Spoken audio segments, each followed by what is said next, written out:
नमस्ते दोस्तों, बेशर्म पत्नी नई दुल्हन की दहलीज। प्रस्तावना।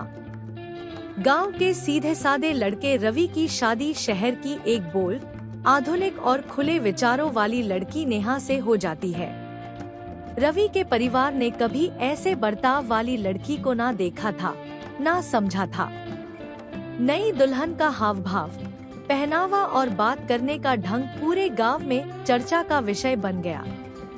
लेकिन इस बेशर्मी के पीछे एक सच्चाई थी, जिसे जब सबने जाना तो नजरिया ही बदल गया। पहला भाग, रवि और नेहा की शादी। रवि एक साधारण किसान परिवार से था। उसके पिता शिवदीन खेतों में काम करते और मां गीता देवी घर संभालती। रवि खुद थोड़ा पढ़ा लिखा था और शहर में एक प्राइवेट नौकरी करता था।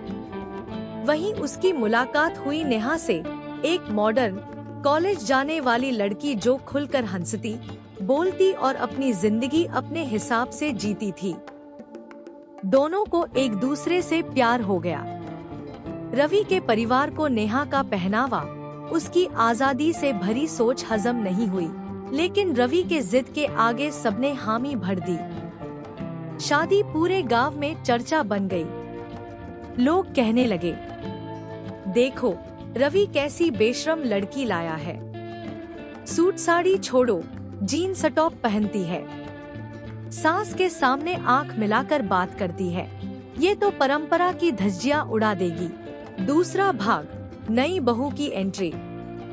नेहा ने जैसे ही घर में कदम रखा, सबकी निगाहें उस पर टिक गईं। वो दुल्हन की तरह सजी तो थी, मगर चाल में आत्मविश्वास और चेहरे पर मुस्कान थी।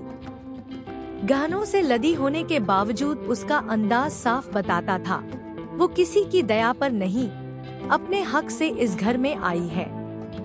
पहले ही दिन सास ने पूछा, बहू खाना बनाना आता है? नेहा ने मुस्कुराकर कहा, मम्मी जी सीख लूंगी। लेकिन सबसे पहले ये बताइए, क्या घर में महिलाओं को भी टीवी पर न्यूज़ देखने की आजादी है? सास चौंक गई। तीसरा भाग, गांव की फुसफुसाहटें। गांव में बातें फैलने लगी। अरे वो नई बहू है ना, बाइक लेकर मंदिर जाती है, कहती है कि पति के बराबर की साथी है, गुलाम नहीं। पड़ोसन से कह रही थी, औरत को भी अपने फैसले खुद लेने चाहिए। सब उसे बेशर्म कहने लगे, यहाँ तक कि देवर देवरानी भी ताना मारने लगे। एक दिन सास ने गुस्से में कह दिया, हमारे घर की इस मिट्टी में मिला दी इस बहू ने। अब बहुएं ऐसे बोलती हैं सास से। नेहा चुपचाप मुस्कुराई, कुछ नहीं बोली। चौथा भाग, पर्दे के पीछे की सच्चाई। एक दिन गांव में एक छोटा मेडिकल कैंप लगा। नेहा ने सबसे पहले खुद जाकर महिला डॉक्टर से बात की, फिर गांव की औरतों को ले जाने लगी। कई महिलाएं तो पहली बार डॉक्टर से मिली थी। नेहा ने उन सबको समझाया, हमारी चुप्पी ही सबसे बड़ी बीमारी है। अगर औरतें अपने स्वास्थ्य, अधिकार और शिक्षा के लिए आवाज नहीं उठाएंगी, तो सब यूं ही चलता रहेगा।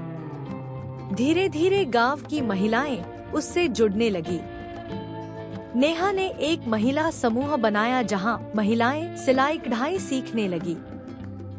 सास को समझ आने लगा कि यह बेशर्मी नहीं, जागरूकता है। पांचवा भाग, सच्चाई सामने आती है। एक दिन गांव की एक विधवा महिला को उसके देवर ने घर से निकाल दिया। नेहा ने पंचायत में जाकर उसका साथ दिया। पूरे गांव के सामने उसने कहा, अगर औरत अपने हक के लिए आवाज उठाए तो वो बेशर्म नहीं कहलाती। ये समाज को जगाने वाली होती है। उस दिन पहली बार सास ने नेहा को गौर से देखा, ना घूंघट में लिपटी, ना डर से कांपती, बल्कि सच्चाई के साथ खड़ी। सास की आंखें भर आईं। छठा भाग, बदली सोच, नया रिश्ता। धीरे धीरे गांव का नजरिया बदलने लगा। औरतें खुलकर अपनी बात रखने लगी। लड़कियों की स्कूल में भर्ती बढ़ी और नेहा बेशर्म बहू से गांव की बेटी बन गई। सास ने एक दिन नेहा के सिर पर हाथ रखकर कहा, बेटी, तू तो हमारे घर की शान है, हमने तुझे गलत समझा। नेहा ने हंसते हुए कहा, माँ, जब औरत खुद को समझ ले तब दुनिया को समझाना आसान हो जाता है। अंतिम भाग, समाज में बदलाव। नेहा और रवि ने मिलकर गांव में एक छोटा पुस्तकालय खोला जहां लड़कियों को पढ़ने की सुविधा दी गई। रवि ने भी पूरी तरह नेहा का साथ दिया। वो अब समझ चुका था कि उसका चुनाव कितना सही था। अब जब कोई कहता वो रवि की बीवी बेशर्म है, तो गांव वाले खुद जवाब देते, नहीं, वो तो सबसे समझदार और बहादुर औरत है। उपसंहार, बेशर्मी उस नजर में होती है जो बदलाव को बर्दाश्त नहीं कर सकती। नेहा जैसी महिलाएं समाज का आईना होती हैं, जो हमें दिखाती हैं कि परंपरा का मतलब डर नहीं, बल्कि समझदारी और बदलाव का संगम होता है।